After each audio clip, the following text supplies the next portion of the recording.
നമ്മൾ നേരത്തെ തന്നെ പറഞ്ഞിട്ടുണ്ട്, അതായത് ഈ BJP-യിൽ സ്ഥാനാർത്ഥിയാവാൻ പ്രത്യേകിച്ച് പാർട്ടി പാരമ്പര്യം വേണ്ട, പാർട്ടിയിൽ പ്രവർത്തിച്ച പരിചയമോ ഒന്നും വേണ്ട, ഏതെങ്കിലും സീരിയലിലോ സിനിമയിലോ അല്ലെങ്കിൽ അങ്ങനെ എവിടെയെങ്കിലും എങ്ങനെയെങ്കിലുമൊക്കെ ഒന്ന് സെലിബ്രിറ്റി ആയിട്ടുള്ള ആൾക്കാരെ മത്സരിപ്പിക്കുന്നവരാണ് BJP-ക്കാർ.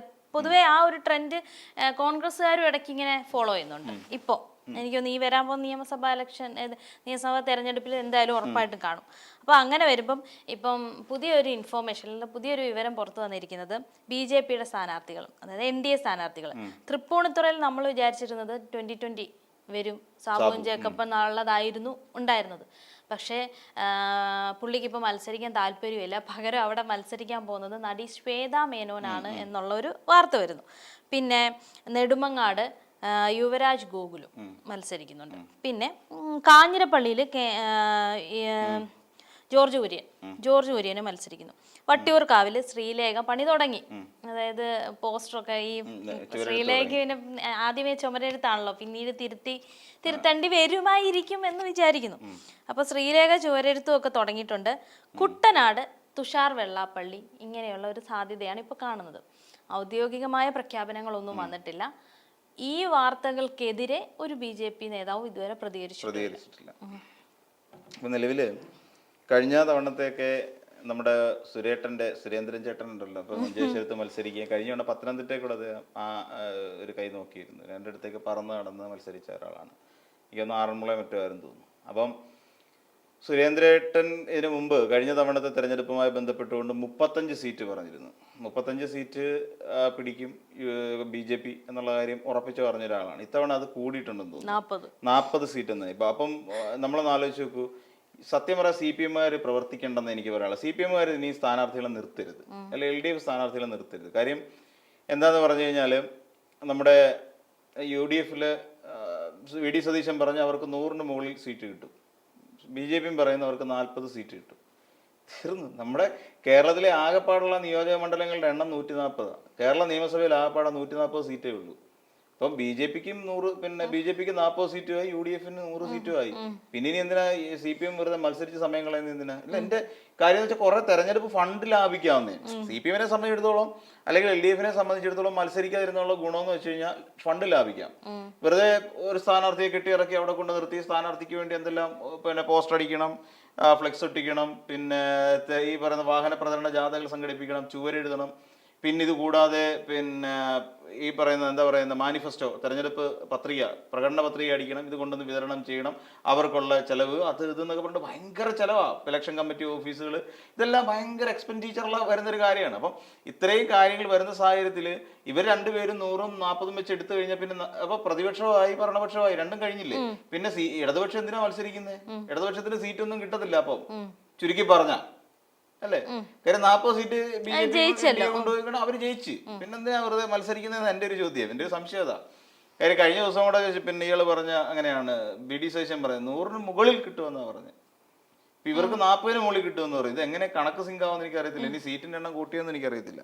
അപ്പം ഇവരിപ്പോ നിർത്തിയിരിക്കുന്ന ശ്രീലേഖ, ഇപ്പൊ IG ശ്രീലേഖ IPS എന്നൊക്കെ എഴുതി വെക്കായിരുന്ന കൊള്ളാം. എഴുതില്ല, കാരണം വീണ്ടും മഷി മേടിക്കേണ്ടി ആ എക്സ്പെൻസ് കുറയ്ക്കാം.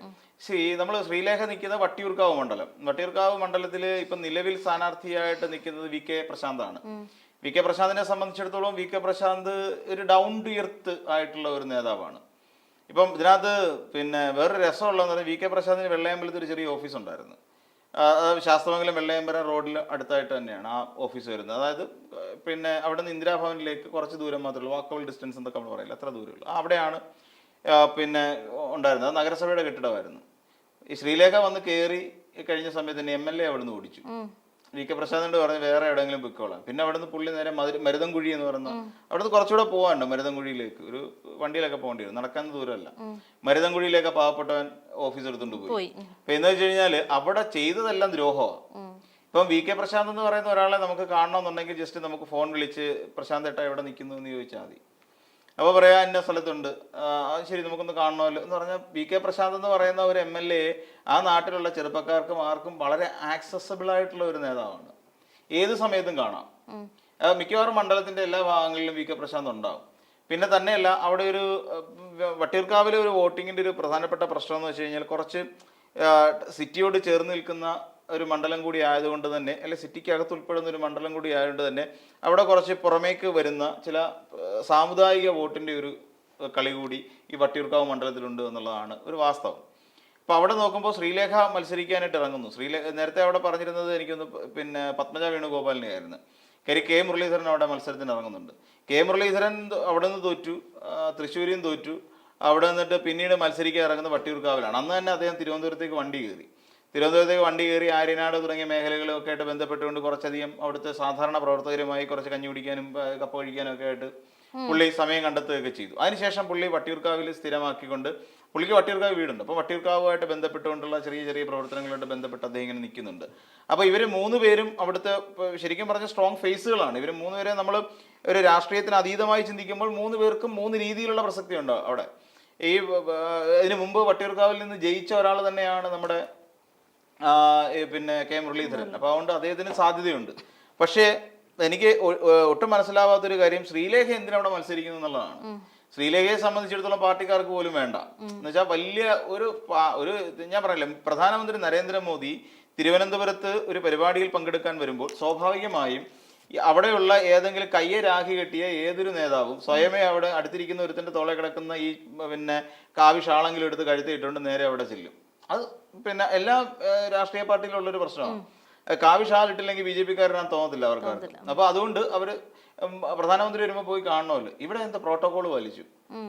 നമ്മൾ കണ്ട കാവി സാരിയൊക്കെ കൊടുത്തിരുന്നെങ്കിലും ശരി, പ്രധാനമന്ത്രി അവിടെ നിൽക്കുന്നു, പിന്നെ ഒരു വലിയ സ്റ്റേജിന്റെ ഇങ്ങനെ അറ്റത്ത് മാറി ശ്രീലേഖ നിന്ന് കഴിഞ്ഞാൽ പ്രധാനമന്ത്രി വിളിക്കണമായിരിക്കും. അയ്യോ ശ്രീലേഖയല്ലേ പ്ലീസ് കം എന്ന് പറഞ്ഞുകൊണ്ട് ഇങ്ങനെ പ്രധാനമന്ത്രി വിളിക്കും എന്ന് വിചാരിച്ചു. പക്ഷെ അവിടെയും തെറ്റി. അപ്പൊ എന്ന് പറഞ്ഞാല് ഇതുവരെ ശ്രീലേഖ എന്ന് പറയുന്ന നേതാവിൻ്റെ ഉള്ളിൽ കിടക്കുന്ന, അല്ലെങ്കിൽ ആ ആളുടെ ഉള്ളിൽ കിടക്കുന്ന ആ പ്രോട്ടോകോൾ പ്രകാരം പ്രവർത്തിച്ചു പോരുന്ന ഒരു പോലീസ് ഉദ്യോഗസ്ഥ, അല്ലെങ്കിൽ ഒരു പിന്നെ പോലീസിന്റെ തലപ്പത്തിരുന്ന്, പോലീസ് മേധാവിയായിരുന്നല്ലോ, ആ തലപ്പത്തൊക്കെ ഇരുന്നതിൻ്റെ ആ ഒരു ഇതൊന്നും വിട്ടുപോയിട്ടില്ല. അത് സാധാരണ ജനങ്ങൾക്ക് നേരെ കാണിക്കും. അപ്പം ശ്രീലേഖ എന്ന് പറയുന്നത് മത്സരിക്കുന്നില്ല എന്ന് ആദ്യഘട്ടത്തിൽ പറഞ്ഞു. പിന്നെ മത്സരിക്കാനൊക്കെ ഇറങ്ങി. അവിടെ ഇനി എന്ത് കാണിക്കുമെന്നുള്ള അറിയില്ല. പിന്നെ വി മുരളീധരൻ കഴക്കൂട്ടത്ത് മത്സരിക്കുമ്പോൾ പ്രത്യേകിച്ച് അവിടെ എന്ത് മാജിക് ഉണ്ടാവുമെന്ന് എനിക്കറിയില്ല. കാരണം ഇതുവരെ കഴക്കൂട്ടത്ത് മത്സരിച്ചെങ്കിൽ തന്നെയും വി മുരളീധരൻ അത്രയ്ക്കൊന്നും ഷൈൻ ചെയ്യാൻ കഴിയാതെ പോയൊരു നേതാവ് തന്നെയാണ്. കടകംപള്ളിയോട് കഴിഞ്ഞ തവണയും തോറ്റതാണ്. ഇത്തവണ മിക്കവാറും ചിലപ്പോൾ കടകംപള്ളിയെ മാറ്റി വേറൊരാളെ നിർത്തിയാലും വി മുരളീധരൻ അവിടെ വലിയ പ്രത്യേകിച്ച് ബെനിഫിറ്റൊന്നും ഉണ്ടാകാൻ പോകുന്നില്ല. പിന്നെ ആകെ തിരുവനന്തപുരത്ത് സാധ്യതയുള്ളൊരു മണ്ഡലം എനിക്ക് നേമം എന്ന് വേണേൽ പറയാം.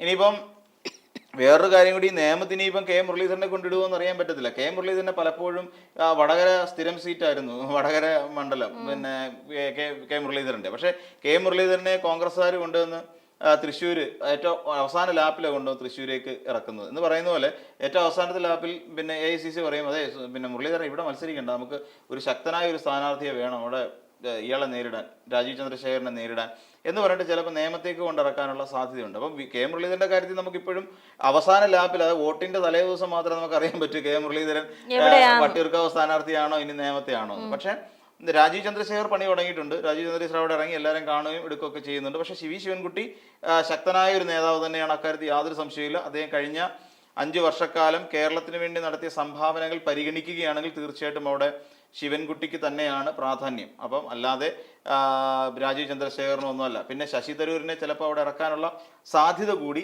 ഇതിനകത്ത് നമുക്ക് കാണേണ്ടി വരും. ശശി തരൂർ അതിന് തയ്യാറാകും. കാരണം അങ്ങനെ ഒരു ചോദ്യം വന്നു കഴിഞ്ഞാൽ, ഇറങ്ങേണ്ട ഒരു അവസ്ഥ വന്നു കഴിഞ്ഞാൽ ശശി തരൂർ തീർച്ചയായിട്ടും നിയമത്ത് മത്സരിക്കും. എങ്ങാനും ഭൂരിപക്ഷം കിട്ടിയാൽ ശശി തരൂരായിരിക്കും മുഖ്യമന്ത്രിയാവുക. അതിനുവേണ്ടി അദ്ദേഹം നല്ലൊരു പിടിപിടിക്കും. ശശി തരൂർ മുഖ്യമന്ത്രി ആയില്ലെങ്കിൽ ശശി തരൂർ നൈസായിട്ട് ഊരും. ഇനി ശശി തരൂർ പിന്നെ തരൂരിനെ സംബന്ധിച്ചിടത്തോളം ഇനി അതും കൂടി ഉള്ളൂ ഒന്ന് പയറ്റാൻ. അല്ല വെറുതെ ഇവിടെ കേരളത്തിൽ വന്നിട്ട് എന്ത് ചെയ്യാന്? ശശി തരൂരിനെ പോലൊരു നേതാവ് കേരളത്തിൽ പിന്നെ തിരുവനന്തപുരത്തിന്റെ MP ആയി സെൻട്രലിൽ കിടന്ന് കളിക്കുന്ന ഒരു മനുഷ്യൻ തിരുവനന്തപുരത്തിന്റെ നിയമം എന്ന് പറയുന്ന മണ്ഡലത്തിൽ വന്നിട്ട് വെറൊരു MLA ആയിട്ടിരിക്കുമെന്ന് തോന്നുന്നുണ്ടോ? ഒരിക്കലും ഇല്ല. ശശി തരൂർ അങ്ങനെ ഇരിക്കില്ല, ഉറപ്പല്ലേ? ശശി തരൂർ അങ്ങനെ വന്നാൽ തന്നെ വേറെ ഏതെങ്കിലും ഒരു മന്ത്രിസ്ഥാനം കൊടുത്തു കഴിഞ്ഞാൽ ശശി തരൂർ നിൽക്കുമെന്ന് തോന്നുന്നുണ്ടോ? എനിക്ക് തോന്നുന്നില്ല ശശി തരൂർ അങ്ങനെ നിൽക്കുമെന്ന്. തരൂരിനെ സംബന്ധിച്ചിടത്തോളം ഏറ്റവും കുറഞ്ഞ മുഖ്യമന്ത്രിയെങ്കിലും ആക്കേണ്ടി വരും തരൂരിനെ. ജനങ്ങൾ ആഗ്രഹിക്കുന്നുണ്ട് തരൂർ UDF അധികാരത്തിൽ കയറിയാൽ തരൂർ മുഖ്യമന്ത്രി ആകണമെന്ന് ജനങ്ങൾക്ക് ഒരു ആഗ്രഹമൊക്കെ ഉണ്ട്, യുവാക്കൾക്കെല്ലാം ഒരുപാട് ആഗ്രഹമുണ്ട്. പിന്നെ തരൂർ ഈ പറയുന്ന പോലെ അയലിട്ട മറ്റേ സാധനം പോലെയാണ്. അപ്പോൾ അതുകൊണ്ട് തരൂരിനെ അത്രയ്ക്ക് അങ്ങോട്ട് വിശ്വസിക്കാനും പറ്റാത്തൊരു കാര്യം കോൺഗ്രസിനെ സംബന്ധിച്ചിടത്തോളം ഉണ്ട്.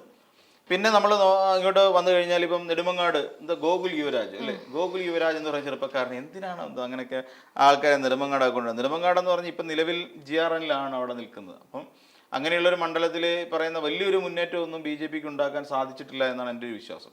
കാട്ടാക്കടയെ സംബന്ധിച്ചിടത്തോളം പിന്നെ ഒരു സാധ്യത ഉണ്ടായിരുന്നു. കാട്ടാക്കട PK കൃഷ്ണദാസ് ആണ് BJP-യുടെ, പക്ഷേ കുറച്ചധികം ഒരു മുന്നേറ്റം ഉണ്ടാക്കാൻ സാധിച്ചു എന്നുള്ളത് അവിടെ കാട്ടാക്കടയെ സംബന്ധിച്ചിടത്തോളം BJP ക്ക് ഒരു പോസിറ്റീവായിട്ടുള്ള ഒരു അർജയായി മാറുന്നുണ്ട്. പാലക്കാട് നമുക്ക് മറ്റേലേക്ക് വരാനും പാലക്കാട് പറഞ്ഞിട്ട് പോകും. പാലക്കാട് എന്ന് പറയുന്ന മണ്ഡലത്തിൽ ഇത്തവണ ശോഭാ സുരേന്ദ്രനെയാണ് ഇറക്കിയിരിക്കുന്നത്. അപ്പോൾ ശോഭാ സുരേന്ദ്രൻ നിന്നിട്ടാണ് പാലക്കാട് BJP ക്ക് ഒരു വലിയ മുന്നേറ്റം ഉണ്ടാക്കാൻ സാധിച്ചത് എന്നുള്ളൊരു വസ്തുതയാണ്. അക്കാര്യത്തിൽ ആർക്കും എതിരഭിപ്രായമൊന്നുമില്ല. പക്ഷേ എന്നാൽ അന്നത്തെ BJP അല്ല ഇന്നത്തെ BJP. അന്ന് BJP എന്ന് പറഞ്ഞാൽ വലിയ പക്ഷം പിടിക്കലില്ലാത്തൊരു പാർട്ടി സംവിധാനമാണ്. എന്നാൽ ഇന്ന് അങ്ങനെയല്ല. ഇന്ന് നമ്മൾ നോക്കിക്കഴിഞ്ഞാൽ സംസ്ഥാന അധ്യക്ഷന്റെ പക്ഷം പിടിക്കുന്ന ഒരു വിഭാഗം നേതാക്കന്മാർ, എസ് സുരേഷിനെ പോലെയുള്ള, ഇപ്പോൾ അവിടെ ഇവിടെയൊക്കെ തിരുവനന്തപുരത്ത് പലയിടത്ത് സീറ്റിട്ട് കരമന ജയൻ അങ്ങനെയൊക്കെയുള്ള ടീമുകളുണ്ടല്ലോ, ഇവരെ പോലെ ഒരു പറ്റം ആൾക്കാർ ഇയാൾക്കൊപ്പം നിൽക്കുന്നുണ്ട്. ഈ നമ്മുടെ എന്താ പറയുക, അധ്യക്ഷനൊപ്പം നിൽപ്പുണ്ട്, രാജീവ് ചന്ദ്രശേഖരൻ. എന്നാൽ അതേസമയം സുരേന്ദ്രന്റെ ഒരു പക്ഷമുണ്ട്, കൃഷ്ണദാസ് പക്ഷമുണ്ട്, എന്നിങ്ങനെ 3-4 പക്ഷങ്ങളുണ്ട്. അതിൽ ശോഭാ സുരേന്ദ്രൻ പക്ഷം എന്ന് പറയുന്ന വേറൊരു പക്ഷം കൂടിയുണ്ട്. ഈ ശോഭാ സുരേന്ദ്രനോട് പാലക്കാടേക്ക് കൊണ്ട് ഇറക്കി കഴിഞ്ഞാൽ അവിടെ ഏറ്റവും കൂടുതൽ ഡൊമിനന്റ് ആയിട്ട് നിൽക്കുന്ന ടീം എന്ന് പറഞ്ഞു കഴിഞ്ഞാൽ നമ്മുടെ അവിടെ മത്സരിച്ചായിരുന്നു കൃഷ്ണകുമാറിന്റെ ടീമാണ്. കൃഷ്ണകുമാർ എന്ന് പറഞ്ഞു കഴിഞ്ഞാൽ ഇയാളുടെ പക്ഷമാണ്, അതായത് കെ സുരേന്ദ്രന്റെ പക്ഷമാണ്. അപ്പൊ കെ സുരേന്ദ്രന്റെ ഏറ്റവും അടുത്ത ആളാണ് കൃഷ്ണകുമാർ. അപ്പൊ കൃഷ്ണകുമാറിന് അവിടെ വലിയ ഹോൾഡ് ഉണ്ട്. ആ ഹോൾഡ് ഉപയോഗിച്ചുകൊണ്ട് തന്നെ ഈ പറയുന്ന വോട്ടുകളെ അങ്ങോട്ടും ഇങ്ങോട്ടും മാറ്റിമറിക്കാനുള്ള സാധ്യതകൾ പാലക്കാട് മണ്ഡലത്തെ സംബന്ധിച്ചിടത്തോളം ഉണ്ട്. അതുകൊണ്ട് ശോഭാ സുരേന്ദ്രൻ അവിടെ നിൽക്കുമ്പോൾ ഇപ്പോൾ ശോഭാ സുരേന്ദ്രന് പറയാൻ ഒരുപാട് കാര്യങ്ങളുണ്ട്. കാര്യം ഒരു വനിതാ നേതാവാണ് അവിടെ നിൽക്കുന്നത്. BJP-യുടെ ഒരു വനിതാ നേതാവ് നിൽക്കുമ്പോൾ തന്നെ അവിടെ UDF-നെ കടന്നാക്രമിക്കാനുള്ള എല്ലാ വകുപ്പുകളും നിലവിലുള്ള MLA ഇട്ടുകൊടുത്തിട്ടുണ്ട്. അവിടെ ഒരു വനിതയായ ഒരാൾ അവിടെ മത്സരിക്കുന്ന സമയത്ത് എന്തൊക്കെ കാര്യങ്ങൾ അവിടെ സംഭവിക്കുക എന്നുള്ള കാര്യത്തിൽ കൃത്യമായി ശോഭാ സുരേന്ദ്രന് പറയാൻ പറ്റും. ഒന്നാമത് ശോഭാ സുരേന്ദ്രൻ എന്ന് പറഞ്ഞ വാപോയ കോടാലിയാന്ന് കേരളത്തിലുള്ള ഒരുമാതിരിപ്പെട്ടവർക്ക് അറിയാം. രാഹുൽ മാങ്കൂട്ടത്തിൽ എന്ന് പറയുന്ന ഒരൊറ്റ വ്യക്തി മതി അവിടെ UDF-ന്റെ വോട്ടുകളെല്ലാം കൂടെ ആവിയായി പോകാൻ. ഒരൊറ്റ വ്യക്തി മതി. എന്തെല്ലാം കേസുകൾ അവനെ കുറിച്ച് പറയാനുണ്ടാവും. പിന്നെ ശോഭാ സുരേന്ദ്രൻ പറയുമ്പോൾ ഇതുവരെ മാധ്യമങ്ങൾ പറഞ്ഞതിനേക്കാൾ കുറെ കൂടെ എരിയും പുളിയും കയറ്റി പറയാനുള്ള കഴിവ് ശോഭാ സുരേന്ദ്രൻ ദൈവം സഹായിച്ചു കൊടുത്തിട്ടുണ്ട്. അപ്പം അത്തരത്തിലുള്ള കഴിവുകൾ പുറത്തെടുത്തുകൊണ്ട് സ്ത്രീ വോട്ടുകൾ സ്വാധീനിക്കാൻ ശ്രമിച്ചാൽ അവിടെ ശോഭാ സുരേന്ദ്രന് വിജയിക്കാൻ കഴിയും. എന്നാൽ കൃഷ്ണകുമാറും കെ സുരേന്ദ്രനും അടങ്ങുന്ന ഒരു ഉപജാപക സംഘം അവിടെ ഇറങ്ങി പ്രവർത്തിച്ചാൽ ഈ പറയുന്ന ശോഭാ സുരേന്ദ്രനെ അവിടെ തോൽപ്പിക്കാനും കഴിയും. അതൊരു വലിയ കളിയാണ്. കാര്യം അവരുടെ കയ്യിലാണ് പാലക്കാടിന്റെ ഒരു തെരഞ്ഞെടുപ്പിന്റെ ഒരു രീതി കിടക്കുന്നത്. ഇനി അടുത്ത നമ്മൾ നോക്കിക്കോളൂ. ഇപ്പൊ അവർ ചെല്ലുന്നു, ഈ ശ്രീധരനെ പോയി കണ്ടു, ഗുരുവന്ദനമൊക്കെ നടത്തണം.